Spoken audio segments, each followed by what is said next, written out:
السلام علیکم ورحمۃ اللہ وبرکاتہ۔ جی پیارے بچوں، کیسے ہیں آپ سب لوگ؟ الحمدللہ بچوں، ہم پڑھے ہیں صحابہ رضی اللہ عنہم کے ایمان لانے کے واقعات، اور آج ہم پڑھیں گے حضرت عمر رضی اللہ عنہ کا ایمان لانے کا واقعہ۔ جی ہاں، حضرت عمر رضی اللہ عنہ جو کہ مسلمانوں کے دوسرے خلیفہ تھے اور نبی صلی اللہ علیہ وآلہ وسلم کے قریب ترین ساتھیوں میں سے تھے، لیکن بچوں وہ ہمیشہ سے ایسے نہیں تھے۔ ایک زمانہ تھا جب حضرت عمر رضی اللہ عنہ مسلمانوں کے بہت بڑے دشمن تھے۔ ان کو بالکل اچھا نہیں لگتا تھا کہ نبی صلی اللہ علیہ وآلہ وسلم لوگوں کو ان بتوں کی عبادت کرنے سے روکتے ہیں جن کی وہ ہمیشہ سے عبادت کرتے آئے تھے، اس لیے وہ ان کے دشمن ہو گئے تھے۔ جب مسلمانوں پر قریش مکہ کا اور مکہ والوں کا ظلم بہت زیادہ بڑھ گیا، انہوں نے مسلمانوں کو بہت تنگ کیا، تو نبی صلی اللہ علیہ وآلہ وسلم نے دعا کی کہ اے اللہ، عمر بن خطاب اور ابو جہل بن ہشام میں سے جو تیرے زیادہ قریب ہے اس کے ذریعے سے مسلمانوں کو قوت دے، کیونکہ یہ دونوں ہی بہت زیادہ بہادر تھے اور بہت زیادہ غصے والے تھے۔ حضرت عمر بن خطاب خاص طور پر بہت بہادر، بہت غصے والے، بہت سٹرونگ پرسنالٹی کے مالک تھے۔ تو نبی صلی اللہ علیہ وآلہ وسلم نے دعا کی کہ ابو جہل جو سب سے بڑا دشمن تھا مسلمانوں کا، یا پھر عمر بن خطاب، ان دونوں میں سے جو شخص اللہ تعالیٰ آپ کے زیادہ نزدیک ہے اس کے ذریعے آپ اسلام کو قوت دیں۔ کیونکہ ظاہر ہے جب کسی ٹیم میں کوئی سٹرونگ سا پلیئر آ جائے تو پھر کیا ہوتا ہے، پوری ٹیم سٹرونگ ہو جاتی ہے نا۔ تو بچوں، ایک دفعہ کیا ہوا کہ نبی صلی اللہ علیہ وآلہ وسلم خانہ کعبہ میں بیٹھے ہوئے تھے، یعنی حرم شریف میں بیٹھے تھے اور قرآن مجید پڑھ رہے تھے، اور وہ سورۃ الحاقہ پڑھ رہے تھے، اور وہیں پہ حضرت عمر رضی اللہ عنہ بھی کہیں موجود تھے۔ اب جب نبی صلی اللہ علیہ وآلہ وسلم نے تلاوت کی تو حضرت عمر رضی اللہ عنہ سن کے حیران رہ گئے کہ اتنا اچھا کلام، اتنا عمدہ کلام، تو بہت زبردست کلام ہے۔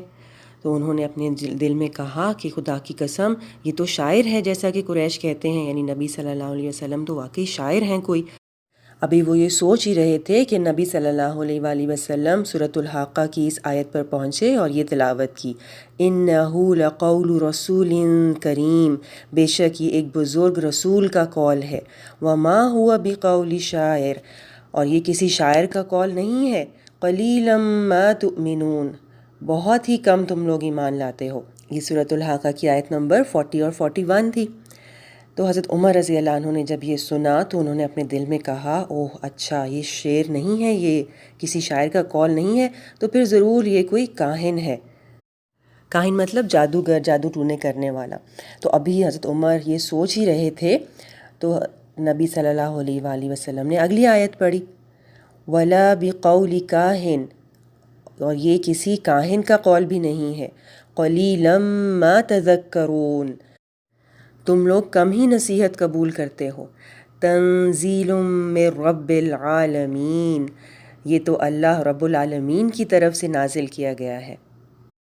حضرت عمر رضی اللہ عنہ فرماتے ہیں کہ اس وقت اللہ تعالیٰ کا یہ کلام سن کے میرے دل پر بڑا اثر ہوا تھا، لیکن ابھی بھی وہ اپنا دین اور اپنے سارے رسم و رواج چھوڑنے کے لیے تیار نہیں تھے، اس لیے وہ اپنی اس دشمنی پر، یعنی اسلام سے دشمنی پر قائم رہے۔ اور ایک دفعہ تو کیا ہوا کہ وہ اپنی اس دشمنی میں نبی صلی اللہ علیہ وآلہ وسلم کو قتل کرنے کے ارادے سے نکل پڑے، نعوذ باللہ۔ اب ہاتھ میں تلوار لے کر غصے میں جا رہے تھے کہ ایک آدمی سے ان کی ملاقات ہوئی۔ اس نے جب دیکھا کہ یہ تلوار لے کر غصے میں جا رہے ہیں تو پوچھا، عمر کہاں کا ارادہ ہے، یعنی کہاں جا رہے ہو؟ انہوں نے کہا، محمد صلی اللہ علیہ وآلہ وسلم کو قتل کرنے جا رہا ہوں۔ اس نے کہا، ان کو قتل کر کے بنو ہاشم اور بنو زہرہ سے کیسے بچو گے، یعنی جو ان کے قبیلے ہیں وہ بدلہ لیں گے تم سے۔ حضرت عمر رضی اللہ عنہ نے یہ سنا تو کہا، لگتا ہے کہ تم بھی اپنا پچھلا دین چھوڑ کر بے دین ہو گئے ہو، یعنی تم بھی ان کے ساتھ لگتا ہے مل گئے ہو، مسلمان ہو گئے ہو۔ تو آگے سے اس نے کہا کہ تمہیں ایک عجیب بات نہ بتاؤں، تمہاری بہن اور تمہارے بہنوئی، یعنی بہن کے جو شوہر ہیں، وہ بھی تمہارا دین چھوڑ کر بے دین ہو گئے ہیں۔ جب حضرت عمر نے یہ سنا تو غصے میں بے قابو ہو گئے اور سیدھے بہن کے گھر گئے، اور ان کے بہن اور بہن کے ہسبینڈ جو تھے وہ تو واقعی مسلمان ہو چکے تھے، اور اس وقت بہن کے گھر میں حضرت خباب بن ارت رضی اللہ عنہ ان لوگوں کو، یعنی ان کے بہن کو اور ان کے شوہر کو، بہن کے شوہر کو سورہ طٰہٰ پر مشتمل ایک صحیفہ پڑھا رہے تھے، یعنی ایک صفحہ جس پر اس سورت کی آیات لکھی ہوئی تھیں وہ پڑھا رہے تھے۔ اور وہ اکثر ہی وہاں آ کے ان دونوں کو قرآن پڑھایا کرتے تھے۔ جب انہوں نے حضرت عمر رضی اللہ عنہ کی آہٹ سنی کہ کوئی آ رہا ہے تو وہ فوراً گھر کے اندر والے حصے میں چلے گئے۔ حضرت عمر رضی اللہ عنہ کی بہن کا نام تھا حضرت فاطمہ رضی اللہ عنہ۔ انہوں نے وہ جو صحیفہ تھا، وہ جس چیز پر بھی آیات لکھی ہوئی تھیں، اس کو جلدی سے چھپا دیا۔ جب حضرت عمر رضی اللہ عنہ گھر میں پہنچے تو انہوں نے پوچھا کہ یہ کیسی دھیمی دھیمی آواز آ رہی تھی، میں نے باہر سے سنی ہے، یعنی جو قرآن مجید کی تلاوت کر رہے تھے اس کی آواز وہ سن چکے تھے۔ تو انہوں نے پوچھا کہ یہ کیسی آواز آ رہی تھی تمہارے گھر میں سے؟ تو انہوں نے کہا کچھ بھی نہیں، ہم تو بس آپس میں باتیں کر رہے تھے۔ حضرت عمر رضی اللہ عنہ نے کہا غالباً تم دونوں بے دین ہو چکے ہو، یعنی تم لوگوں نے اپنا جو دین تھا بتوں کی پوجا کرنے والا وہ چھوڑ دیا ہے۔ اس پر ان کے بہنوئی نے کہا، یعنی ان کے بہن کے ہسبینڈ نے کہا اچھا عمر یہ بتاؤ اگر تمہارے دین کے بجائے کسی اور دین میں حق ہو، یعنی اصل حق جو ہے وہ تمہارا دین نہیں ہو بلکہ کوئی اور دین ہو تو پھر؟ حضرت عمر نے اتنا سننا تھا کہ اپنے بہنوئی کو مارنا شروع کر دیا اور انہیں بہت مارا۔ ان کی بہن نے بیچ میں آ کے ان دونوں کو چھڑایا اور اپنے شوہر کو الگ کیا حضرت عمر سے۔ تو انہوں نے اپنی بہن کو اتنی زور کا تھپڑ مارا کہ ان کی بہن کے منہ سے خون نکل آیا، یعنی چہرے سے خون بہنا شروع ہو گیا۔ لیکن پھر بھی وہ رکی نہیں۔ انہوں نے غصے میں کہا عمر اگر تمہارے دین کے بجائے دوسرا دین ہی حق ہو تو پھر؟ اشہد ان لا الہ الا اللہ و اشہد ان محمد رسول اللہ، میں شہادت دیتی ہوں کہ اللہ کے سوا کوئی لائق عبادت نہیں ہے، اور میں شہادت دیتی ہوں کہ محمد صلی اللہ علیہ وآلہ وسلم ہی اللہ کے رسول ہیں۔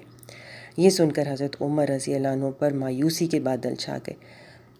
کیونکہ ان کو پتہ چل گیا کہ یہ لوگ تو اس طرح مار پیٹ سے باز آنے والے نہیں ہیں، یہ تو اپنے دین پر بہت پکے ہیں۔ انہوں نے جب بہن کے چہرے پر خون دیکھا تو ان کو بہت شرمندگی بھی ہوئی کہ میں نے اپنی بہن کو مارا ہے۔ انہوں نے کہا اچھا یہ کتاب جو تمہارے پاس ہے یہ ذرا مجھے بھی پڑھنے کو دو، میں بھی پڑھوں، ایسا کیا ہے جو تم لوگ پڑھ رہے ہو؟ ان کی بہن نے کہا کہ تم ناپاک ہو اور اس کتاب کو صرف پاک لوگ ہی چھو سکتے ہیں، اٹھو غسل کرو۔ حضرت عمر رضی اللہ عنہ نے اٹھ کر غسل کیا اور پھر کتاب لی، یعنی وہ جو صحیفہ تھا وہ لیا اور پڑھا بسم اللہ الرحمن الرحیم۔ کہنے لگے یہ تو بڑے پاکیزہ نام ہے، یہ تو بہت خوبصورت نام ہے۔ پھر انہوں نے سورہ طٰہٰ کی شروع کی آیات پڑھیں، آیت نمبر 1 سے لے کے جب وہ آیت 14 پر پہنچے اور اس آیت کو انہوں نے پڑھا اننی انا اللہ، بے شک میں ہی اللہ ہوں، لا الہ الا انا فاعبدنی، میرے سوا کوئی الہ نہیں بس تم میری ہی عبادت کرو، واقم الصلاۃ لذکری، اور میری یاد کے لیے نماز قائم کرو۔ تو حضرت عمر رضی اللہ عنہ اتنے متاثر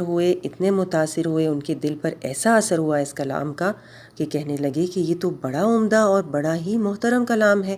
تم لوگ فوراً مجھے نبی صلی اللہ علیہ وآلہ وسلم کا، حضرت محمد کا پتہ بتاؤ۔ تو ان کے دل میں سچائی تھی، سچائی کو وہ پہچان سکتے تھے، لیکن وہ صرف لوگوں کی باتیں سن کر اسلام سے دشمنی کر رہے تھے، انہوں نے قرآن سنا ہی نہیں تھا، اور جیسے ہی انہوں نے قرآن سنا فوراً ان کے دل پر سخت اثر ہوا۔ جب حضرت خباب بن ارت رضی اللہ عنہ جو اندر چھپ گئے تھے گھر کے، انہوں نے یہ بات سنی حضرت عمر کی تو وہ باہر آ گئے اور انہوں نے کہا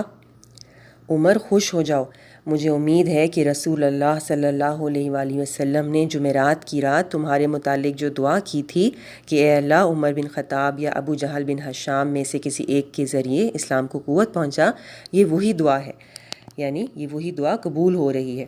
اور اس وقت رسول اللہ صلی اللہ علیہ وسلم جہاں پر موجود تھے، یعنی دارالارقم میں، اس کا پتہ انہوں نے حضرت عمر رضی اللہ عنہ کو بتایا کہ آپ جائیں اور ان سے وہاں پہ جا کر مل لیں۔ حضرت عمر رضی اللہ عنہ اب اس گھر کی طرف چلے گئے جہاں پر نبی صلی اللہ علیہ وسلم اور باقی مسلمان موجود تھے۔ حضرت عمر رضی اللہ عنہ اپنی تلوار سمیت گھر کے پاس آئے اور دروازے پر دستک دی۔ ایک آدمی نے اٹھ کر اندر سے جھانکا تو دیکھا کہ عمر رضی اللہ عنہ مسلمانوں کے جو اتنے بڑے دشمن تھے اس وقت،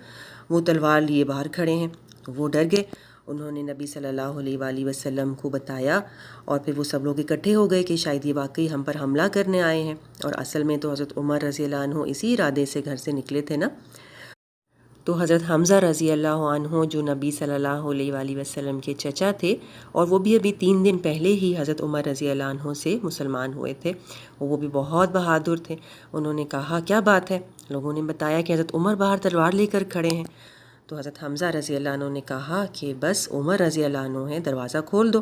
اگر تو وہ خیر کی نیت سے آیا ہے تو ہم اسے خیر عطا کریں گے، یعنی ہم بھی اس کے ساتھ اچھا کریں گے، اور اگر وہ کوئی برائی کا ارادہ لے کر آیا ہے تو ہم اسی کی تلوار سے اس کا کام تمام کر دیں گے، یعنی انہی کی تلوار سے انہی کو مار دیں گے۔ اب اس وقت نبی صلی اللہ علیہ وآلہ وسلم جو تھے وہ اندر والے کمرے میں بیٹھے ہوئے تھے، کیونکہ ان پر وحی نازل ہو رہی تھی، اور جیسے ہی وحی نازل ہونا مکمل ہوئی وہ باہر آئے، اور بیٹھک میں انہوں نے دیکھا کہ حضرت عمر رضی اللہ عنہ کھڑے ہیں اپنی تلوار لے کر۔ آپ صلی اللہ علیہ وآلہ وسلم نے انہیں ان کے کپڑوں سے پکڑا اور جھٹکتے ہوئے کہا، عمر کیا تم اس وقت تک باز نہیں آؤ گے جب تک کہ اللہ تعالیٰ تم پر بھی ویسی ہی ذلت اور رسوائی اور سزا نازل نہ فرما دے جیسی ولید بن مغیرہ پر نازل ہو چکی ہے؟ ولید بن مغیرہ جو تھا وہ بھی بہت بڑا دشمن تھا نبی صلی اللہ علیہ وآلہ وسلم کا، اور اس نے بہت بدتمیزی کی تھی، تو نبی صلی اللہ علیہ وآلہ وسلم نے اسے بددعا دی تھی کہ اس کو کوئی جنگلی جانور کھا جائے، اور پھر اس کو واقعی جنگلی جانور کھا گیا تھا۔ تو نبی صلی اللہ علیہ وآلہ وسلم نے کہا کہ عمر کیا تم بھی اس وقت تک باز نہیں آؤ گے کہ جب تک اللہ تعالیٰ تمہیں بھی ویسی ہی سزا نہ دے دے جیسی ولید بن مغیرہ کو دی تھی؟ یا اللہ یہ عمر بن خطاب ہے، یا اللہ اسلام کو عمر بن خطاب کے ذریعے قوت اور عزت عطا فرما۔ نبی صلی اللہ علیہ وآلہ وسلم کے منہ سے جیسے ہی یہ الفاظ حضرت عمر رضی اللہ عنہ نے سنے تو انہوں نے کہا، اشہد ان لا الہ الا اللہ وانک رسول اللہ،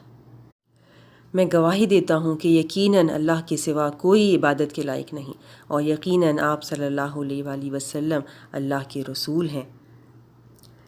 جب وہاں موجود سارے مسلمانوں نے یہ سنا حضرت عمر کے منہ سے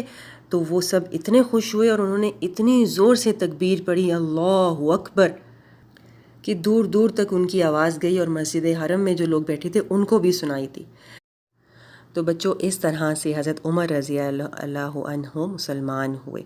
اور جب وہ مسلمان ہوئے تو مشرکین کو بہت غصہ آیا اور وہ بہت زیادہ پریشان ہوئے کہ عمر رضی اللہ عنہ مسلمان ہو گئے ہیں، اور مسلمانوں کو جب پتہ چلا تو وہ بہت خوش ہوئے۔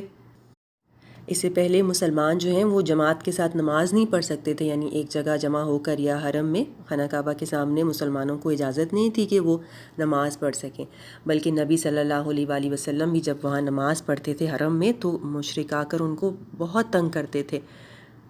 نماز نہیں پڑھنے دیتے تھے۔ حضرت عمر رضی اللہ عنہ جب مسلمان ہوئے تو انہوں نے ایک دفعہ نبی صلی اللہ علیہ وآلہ وسلم سے کہا، اے اللہ کے رسول صلی اللہ علیہ وآلہ وسلم، کیا ہم حق پر نہیں ہیں، خواہ زندہ ہیں یا مرے ہوئے ہیں یا مردہ ہیں؟ آپ صلی اللہ علیہ وآلہ وسلم نے فرمایا، کیوں نہیں، اس ذات کی قسم جس کے ہاتھ میں میری جان ہے، تم لوگ حق پر ہو، خواہ زندہ ہو یا خواہ موت سے دوچار ہو جاؤ۔ تو حضرت عمر نے کہا کہ پھر چھپنا کیسا، پھر ہمیں چھپنے کی کیا ضرورت ہے، ہم نے کوئی غلط کام تو نہیں کیا، اگر ہم اپنی عبادت کرنا چاہتے ہیں تو ہمیں چھپنا نہیں چاہیے۔ اس ذات کی قسم جس نے آپ صلی اللہ علیہ وآلہ وسلم کو حق کے ساتھ نبی بنایا ہے، مبعوث فرمایا ہے، ہم ضرور باہر نکلیں گے۔ پھر کیا ہوا کہ مسلمان اس دن پہلی بار 2 صفیں بنا کر آپ صلی اللہ علیہ وآلہ وسلم کے ساتھ باہر آئے۔ ایک صف میں سب سے آگے حضرت حمزہ رضی اللہ عنہ تھے، یعنی نبی صلی اللہ علیہ وآلہ وسلم کے چچا، جو حضرت عمر سے 3 دن پہلے ہی مسلمان ہوئے تھے، اور دوسری صف میں سب سے آگے حضرت عمر رضی اللہ عنہ تھے، اور یہاں تک کہ وہ اسی طرح مسجد حرام میں داخل ہو گئے۔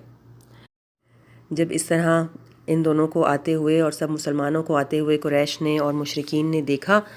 تو ان کے دل پر سخت چوٹ لگی، یعنی ان کو سخت تکلیف پہنچی اس چیز سے، اور اسی وجہ سے نبی صلی اللہ علیہ وآلہ وسلم نے حضرت عمر کا لقب فاروق رکھ دیا، یعنی فرق کرنے والا، صحیح اور غلط میں فرق کرنے والا۔ حضرت عمر رضی اللہ عنہ کے مسلمان ہونے کے بعد مسلمانوں میں اتنی ہمت اور طاقت آ گئی کہ اب وہ بیت اللہ میں جا کر، حرم شریف میں جا کر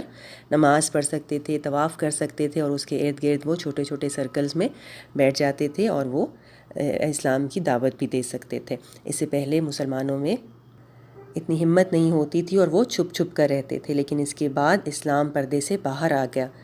اور طاقتور ہو گیا، اور پھر جو کوئی مسلمانوں پر ظلم کرتا تھا کسی بھی مسلمان پر تو سب مسلمان مل کر اس کا بدلہ بھی لیتے تھے۔ یہ جو واقعہ ہے حضرت عمر کے اسلام لانے کا، یہ نبوت کے 6 سال بعد کا واقعہ ہے، یعنی 6 نبوی میں حضرت عمر رضی اللہ عنہ اسلام لائے، نبوت کے 6 سال۔